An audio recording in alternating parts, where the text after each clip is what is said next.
This is Orange Nation Overtime with Steve Infanti and Paulie Scibilia.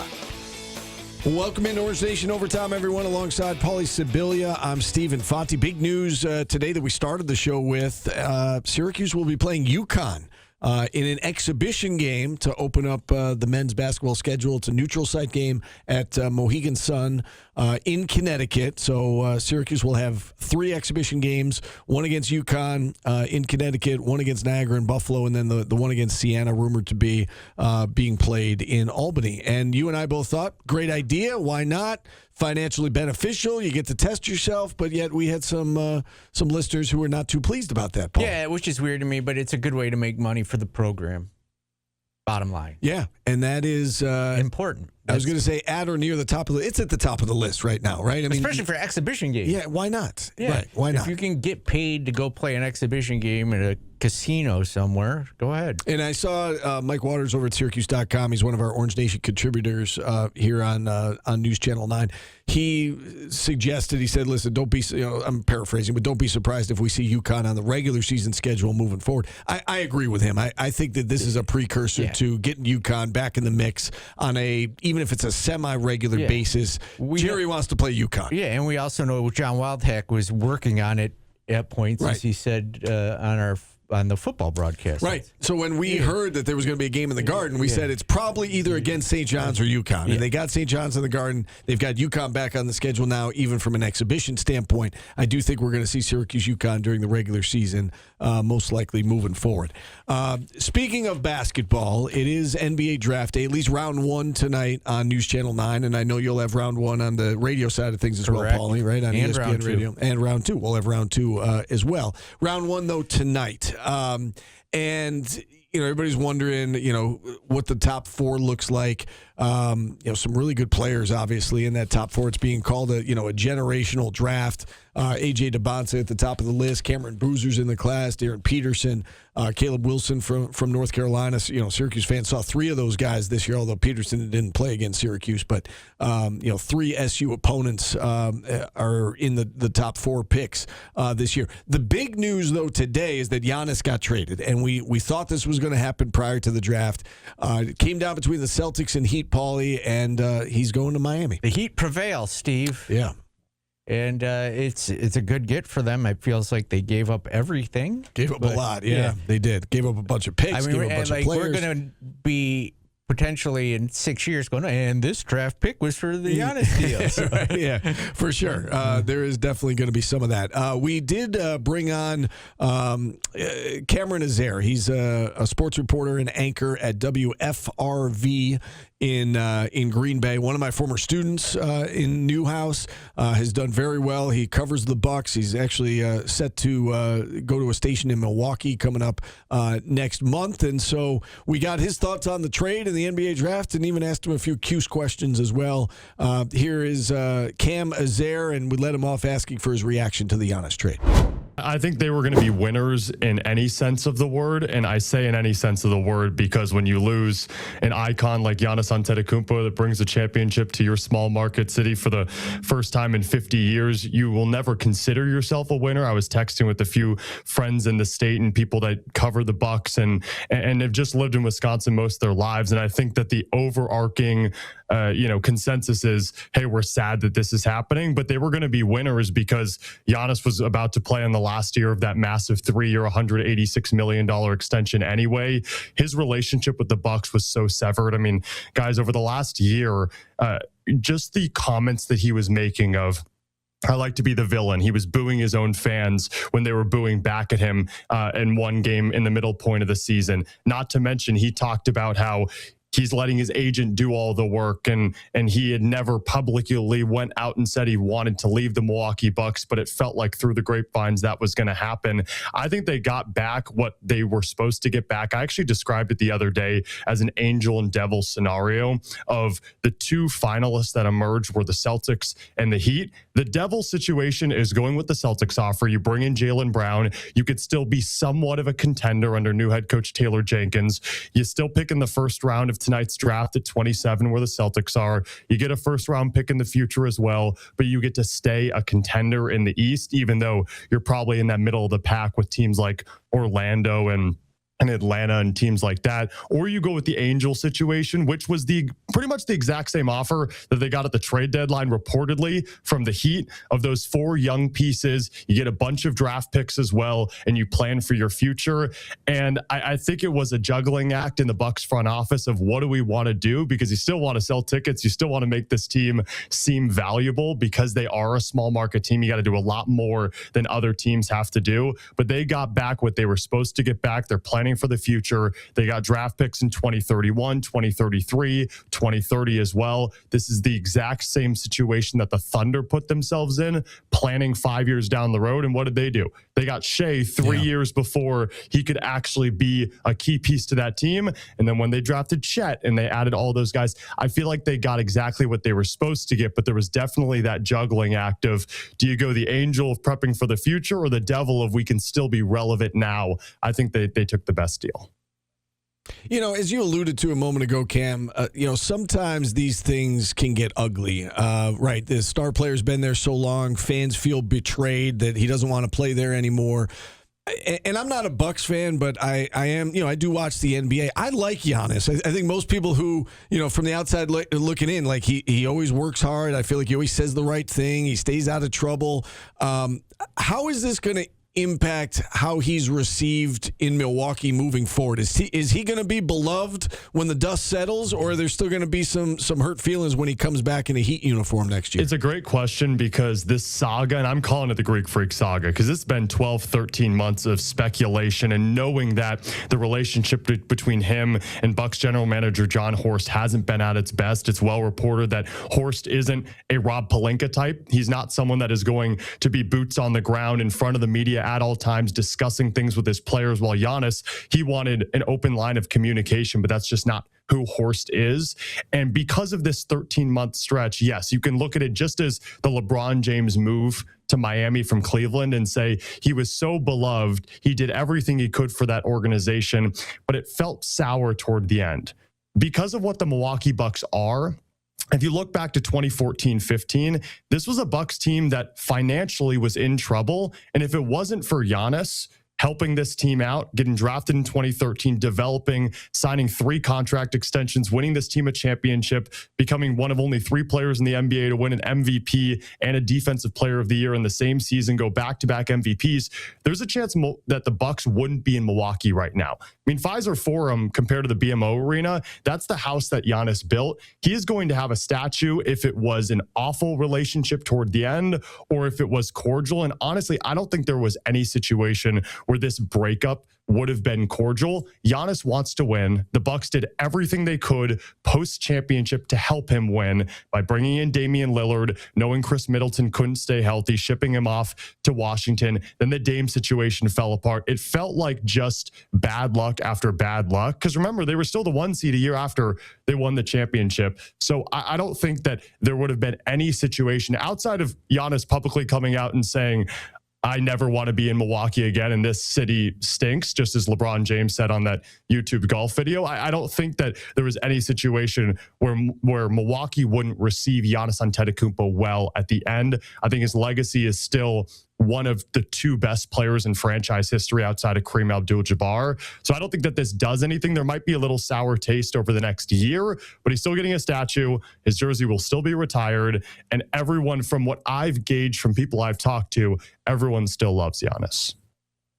All right, let's look at a little bit deeper into what the Bucks got in return. And Tyler Hero happens to be a Milwaukee native, right? Or he grew up just outside Milwaukee, coming home now to play for the Bucks. Is he good enough to be a player that they can build around? Can he be like the cornerstone of this franchise, or is he just maybe a Robin to somebody else's Batman? Yeah, I mean, Giannis is 31, Tyler Hero is 26. So if you're looking future, Tyler Hero has more of a future in terms of he will reach his prime soon enough. He's going to enter his 8th season in the NBA. Now, this trade won't officially be finalized until July 6th, so I'm very interested to see how Bucks general manager John Horst, after the first round of the draft, addresses the media, because he technically can't even talk about it. So there's a chance that Tyler Hero is a part of a further deal in a 3-4 team trade when July 6th rolls around. There's been many situations in which someone gets traded. I mean, just think about that Houston Phoenix trade for Kevin Durant, and then it became a 7-team trade 2 weeks later. I don't think that's going to happen. I think this is a 1-for-1 trade in terms of just the Bucks dealing with the Heat, because it could have been a 3-team trade earlier. They were discussing that possibility. So I do think that Tyler Hero will be on the Milwaukee Bucks. You mentioned it. He's from the Greenfield area, which is right outside the city of Milwaukee. He scored 20 points per game. He's been an all-star. This was back in 2025. He's proven that he can be an elite scorer. He's played in an NBA Finals before. But if the Bucks are looking ahead to 5 years or the 10-year plan looks like, Tyler Hero will most likely not be a part of it. I'm not saying that all Hero is a nice piece to keep this team floating above water so they can sell tickets and actually be somewhat of a play-in or even fringe playoff team. But honestly, Steve, that's how I see Tyler Hero in this situation. Is he will be a good enough player to build a culture and a core for this group. But the Bucks will only be relevant in terms of thinking another championship, maybe in 10 years. And at that point, Hero will be out of the league. So I just think what they brought in, the majority of the value is in those draft picks. But you bring in Hero as someone that can maybe convince a Miles Turner to stay, because I know that there was some buzz around maybe he goes to the Raptors now that Giannis is gone. Or maybe he can bring in a few guys knowing, I have a viable shooter on the outside. Honestly, I think Hero is less valuable than the Jaime Hawkeses of the world, the Kalel Wares, the Kasparis Yakachunases. Those guys are younger. They still have so much career ahead. Tyler Hero is about to be a 10-year NBA vet in a couple of years. So I think the Hero impact is just to build a new culture in Milwaukee and help out Taylor Jenkins along the way. Yeah, kind of bridge the gap to the future. And with the future in mind, 2 picks in the top 13 in the first round tonight for the Bucks. Do you have a feel for who they would target, or I guess the profile of player that they're looking to get out of these 2 picks? I know that, I doubt that you two have followed the draft history of the Bucks, because even before I got to Green Bay, that hadn't really been on my mind. But the Bucks have had it's been a struggle bus trying to draft. Outside of picking Giannis in 2013, and honestly, that's why I think this Heat offer is more attractive than the Celtics, is Milwaukee looks at it from the standpoint of, it worked for us in 2013. We drafted a guy that not a lot of people knew, 15th overall pick, so within that 10 and 20 range, and it turned into a championship 8 years later. But outside of that, the Bucks really haven't drafted anyone. If I asked you, if I put $1 million on the table, I said over the last 2 years, give me the 3 players that the Bucks have drafted. I think it's in the first round, because a couple of years ago they drafted early second round a couple of years ago along with the first round pick. You would lose that $1 million every single time. Bogaloo Markovic, he didn't even play for the team this year. They shipped him overseas to get more experience. And then AJ Johnson and Tyler Smith, who were both gone after a year in subsequent trades and deals that they made. So, this Bucks team has not been good at drafting, because it feels like they go very young, so the 18, 19-year-olds, and hopeful potential. So I think bringing in Taylor Jenkins as your new head coach, you got a new scheme. The team is going to look completely different. They'll still go young, but I think they lean toward the college guys. And that's why I think having 10 and 13 this year in a generational draft, guys, this draft is 8, 9, 10 players deep, and they could package the 10 and 13 up. I don't think it's going to happen. But because you have those 2 picks and the draft is so loaded with talent, I think you go with a 21-year-old that's just coming out of college, or even the 19-year-old, someone that can bring a level of experience that you still have hope that they could potentially be a good player in the league over the next 5-10 years. The problem with the Bucks is they've just been trying to follow the Giannis model. Take a 17 or 18-year-old and hope that in 5 years he bulks up 50 pounds, turns into a Greek god, and then all of a sudden he can win us a championship in 10 years. I think the approach now shifts under Taylor Jenkins as the new head coach and whatever insight he provides. Cameron Azair joining us here for another couple of minutes on Orange Nation. And Cam, there's been a lot of speculation in our chat section about whether or not you're a Cuse guy, whether or not you were in my class. Yes to both. You are a Cuse guy. Yes, I did have you in class. So let's talk a little Cuse. Hold on. What grade did Steve give you? Oh, you gave me an A, which is why I'll always appreciate it. Yeah, I wouldn't have hopped on the show if it was a B. No, I'm kidding. No. So we've only got one guy you didn't give an A to. There you go. In your history. Yep. Well, no, other people in the class didn't get an A. Yeah, I know, but that have come on your show. On this show. If they're doing as well as Cam, they probably got an A for a reason, right? So I think that makes a lot of sense. I don't want to give you the backstory of some of my, when I was finishing my stories, because I think, Steve, that was the only contention between us when I was emailing you at 4 in the morning. The deadlines were so bad. Yes, deadlines are important. Yes. So Tyler is the only one that didn't get an A. And but you know why he didn't get it? Because he must have handed something in late. There you Tyler Aki is very talented as well. He must have handed something in late. You just don't like it. I get it. That's not true. Anyway, let's talk some Cuse as long as we got you. Cuse basketball. Jerry McNamara, new head coach here. I know you still follow the team, follow the program. Your thoughts on the hire and what this team looks like going into next year. Yeah, I love it. It's the right hire to make, especially at this time, right? Trying to keep players and trying to get players that can relate to the coach. And I know some might say, let's try to go outside of the circle. Like you obviously had Boeheim for a while, and then the Red Autry experiment ended up not working out when you could have went GMAC right away, or Hopkins even earlier. But I do think that staying within the framework of Syracuse works out better for the community loving the guy. And honestly, because I've been out of Syracuse when I graduated in 2023, I'll follow the team, but I'm not the person that'll then go on YouTube and listen to press conferences and all that. I'll follow along with my colleagues that are still at the school. But I watched the entire, hour introductory press conference about a couple days later when my off day rolled around. And he is the right guy for the job. He has proven himself enough. I know that there's a little bit of doubt of he was at Siena for only 2 years. Like, bring in someone that's a little more experienced that can win now instead of someone that might need a few years to develop at this level of college basketball. But I think in terms of keeping guys around the program, bringing in that grit that people miss, this is why this team made it to the Final Four, a couple of times during that decade stretch with the 2014, 2016. Like, there's a reason those teams made it as far as they did, and why a lot of the times they weren't a number 1 seed making it to the Final Four.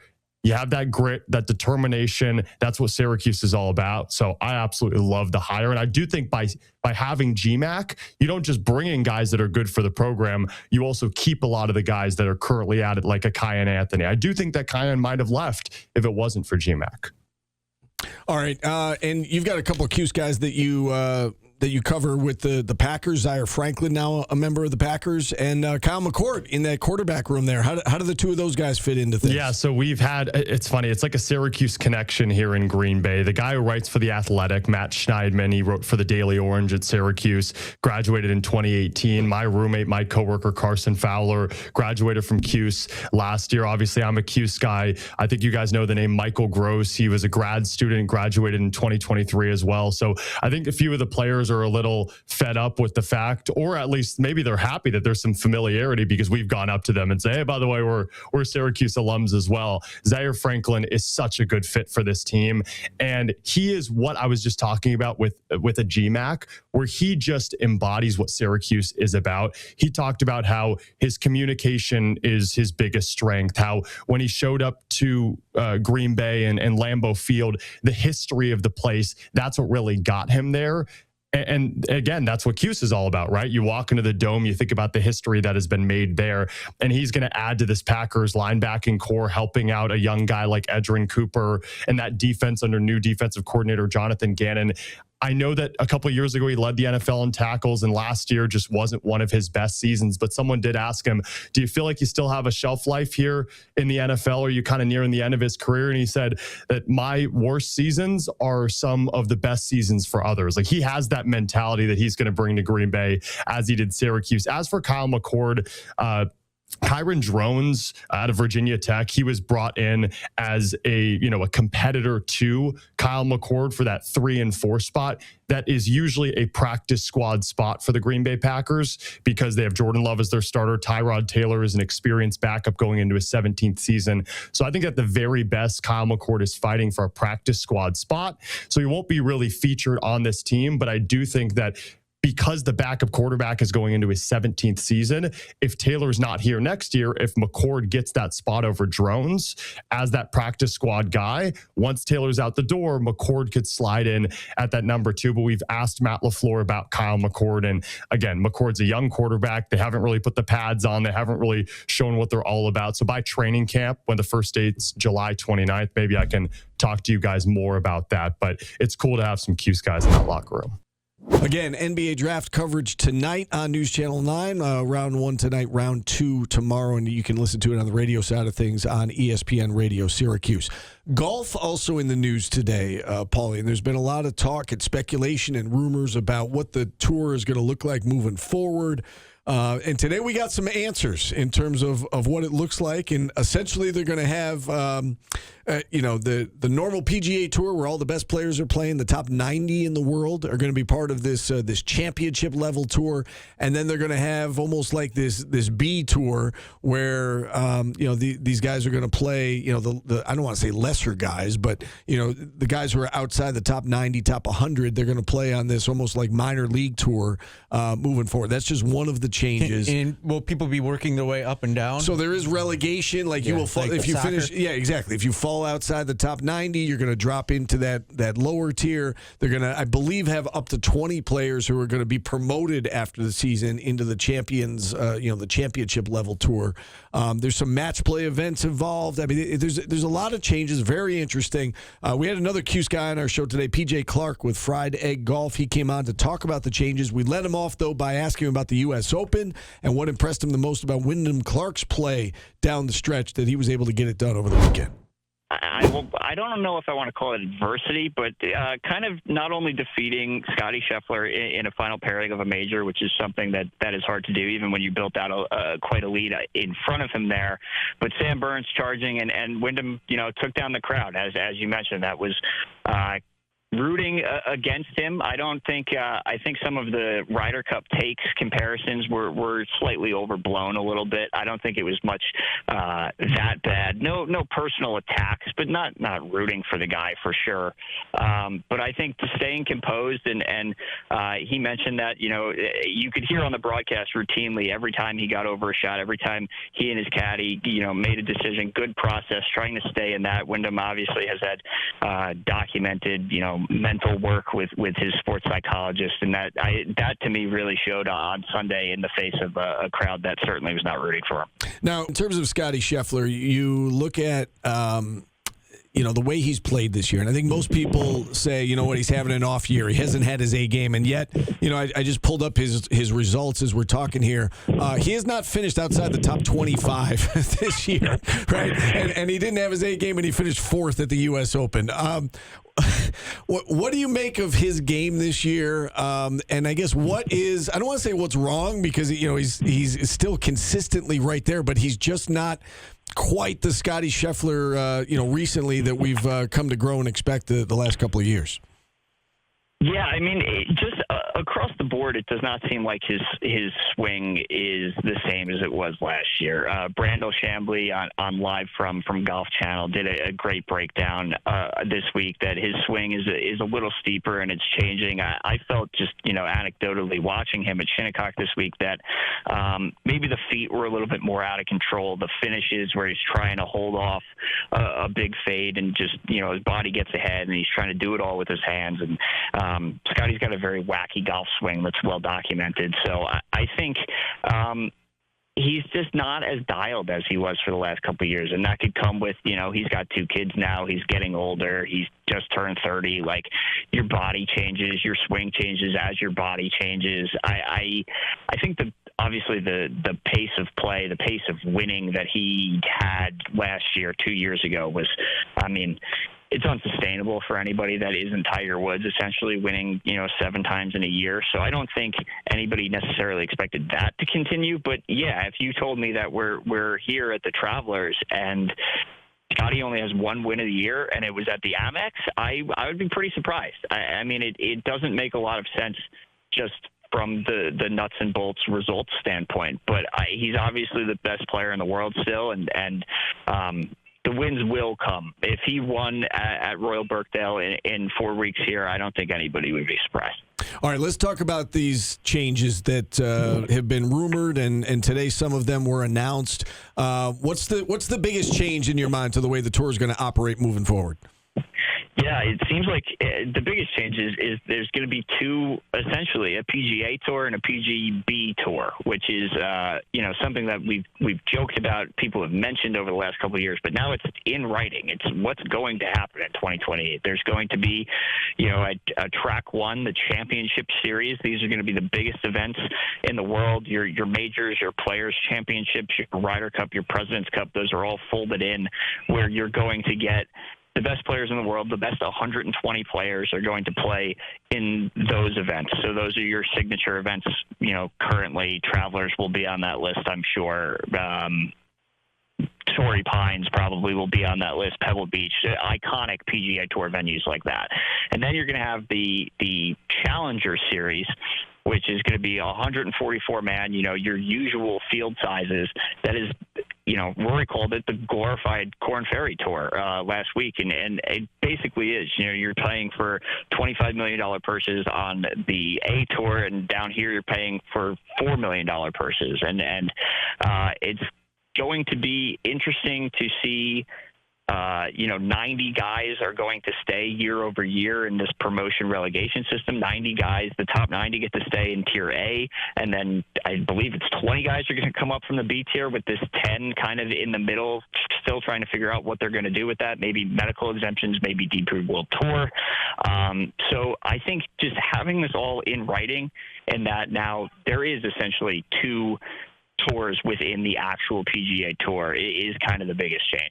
Some notable players who finished outside the top 90 last year: Tom Kim, Billy Horschel, Max Homa, Webb Simpson. I mean, some good golfers that would have been relegated from last year to this year. Do you like the idea of shrinking how many players are playing on that that championship level tour year in and year out? I do. I think it's a good idea. I think, something that Brian Roloff has really harped on since taking over the PGA Tour is that, fans want to see best on best. And it is, Scotty Scheffler going to his hometown events, multiple in Dallas, like the CJ Cup. Byron Nelson is a great example that Wyndham just won a couple of weeks ago. Like, Scotty grew up playing that event, grew up attending that event, gave him his first start at 16, so he plays that event every year. If that's not a Series A event, Scotty's not going to be allowed to do that, which there's going to be some internal strife as, if you're Canadian Corey Connors and the Canadian Open is a Tier B event, you can't go play your National Open. I don't love that aspect of it, but I do like that you're getting best on best more often than not. And there is a pathway. There's a battlefield promotion. If you're on the B Tour and you win twice in a year, you automatically make it up to the A Tour, which is, to me, that makes a lot of sense. Right now, the battlefield promotion for KFT is 3 events in a year. These fields are going to be more competitive, so I like that they brought it down to 2. It does, in a way, feel like a rich get richer situation, but I also like you mentioned, a guy like Tony Finau or Jordan Spieth, these guys that make their money, keep their cards off of these sponsor exemptions. Those are gone. You're not going to get a free roll from Travelers because you're a brand ambassador or because they like you. This is you have to play to earn your status, which is, Brian Roloff coming from the NFL, that's the same thing. If you're a highly priced veteran and you're not performing anymore, you're going to get cut. And he's starting to look at the PGA Tour the same way. All right, Steve, we just learned about golf. Yes, now we did. You ready to learn what day it is today? What day is it? National Pink Day. So Okay. we're supposed to wear pink just for everything Didn't it know. represents. I had Yeah. pink on, what was it, the end of last Friday. week? Friday at lunch. Yeah, I had pink on. It's National Hydrated. I was celebrating early. It's National Hydration Day. So stay hydrated, King. They keep doing it at the World Cup. They keep having these hydration breaks. They're making sure that everybody's staying hydrated. You know what? I've been buying those, they could be a placebo for all I know, but you pour it in your drink and it's supposed to have more electrolytes or something. I've been doing that as well. Yes. Yeah. So, I don't know if it works. They have a raspberry flavored one. Oh, that I like have a green grape I love. Yeah, okay. National Detroit Style Pizza Day. What is Detroit style pizza? Little Caesars, a square, really doughy, thick dough. All right. Kind of like that. National Pecan. Is it pecan or pecan? I don't know. Either or. Sandy's Day. I've heard it both ways. Pecan Sandy's Day. Okay. I like those. Yeah. It's kind of like a shortbread cookie with pecans in it. Yeah. Pecans. When you say Sandy's, pecan sounds better, but I like pecan pie. But pecan sandy sounds more. I feel like pecan is like more sophisticated. Yeah, that's definitely me. Yeah. Pecan. Pecan. See, I don't know that. I'd probably say it like that. Probably say pecan pie. Yeah, because I'm more But sophisticated. pecan sounds very very sophisticated. hoity-toity, like me. All right, is that it? That's it, bro. All right. That's all I got. That's it for us. Thanks for listening. Thanks for watching. He's Paulie. I'm Steve. We'll talk to you again tomorrow, everybody.